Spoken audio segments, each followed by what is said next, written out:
economic hitmen really have been the ones responsible for creating this first truly global empire. And we work many different ways.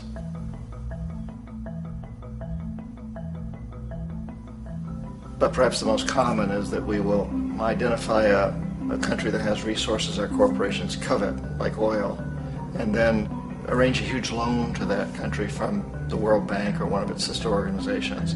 But the money never actually goes to the country. Instead, it goes to our big corporations to build infrastructure projects in that country, power plants, industrial parks, ports, things that benefit a few rich people in that country, in addition to our corporations, but really don't help the majority of the people at all. However, those people, the whole country is left holding a huge debt, and such a big debt they can't repay it, and that's part of the plan, that they can't repay it.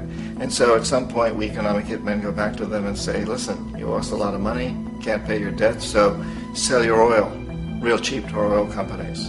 Allow us to build a military base in your country, or send troops in support of ours to someplace in the world like Iraq, or vote with us on the next UN vote.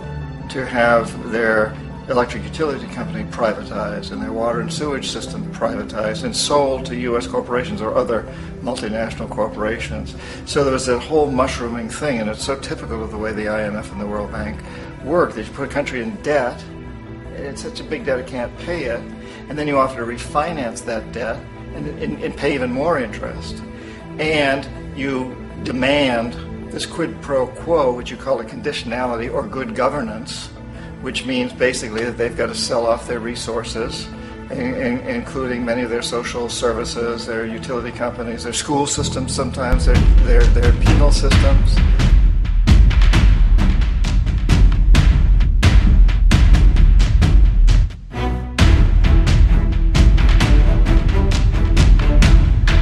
Who are so forgiving, so generous. This is the only continent that has welcomed all civilizations. We started with the Arabs. They abused us. Then came the Portuguese. We welcomed them. They abused us. Then the Dutch came. We welcomed them. They abused us. Then the Italians came. We welcomed them. They abused us. Then the Germans came. We welcomed them. They abused us. Then the French came. We welcomed them. They abused us. Then the English came, we welcomed them and they abused us. Then the Indians came, we welcomed them and they abused us. Then the Lebanese came, we welcomed them, they abused us. Now the Chinese are coming, we are welcoming them and they are abusing us. We must stop this. And we can only stop this through self-realization.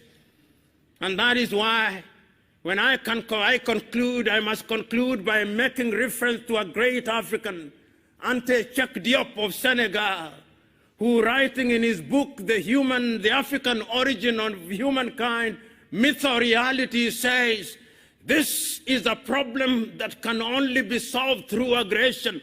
And I'm telling us, this is the time now for Africa to rise. Africa will be great. Africa must be great, and it will only be great if we choose to spiritually decolonize our minds, our hearts, and culture, because it is only then that Africa will be a great continent. God bless you.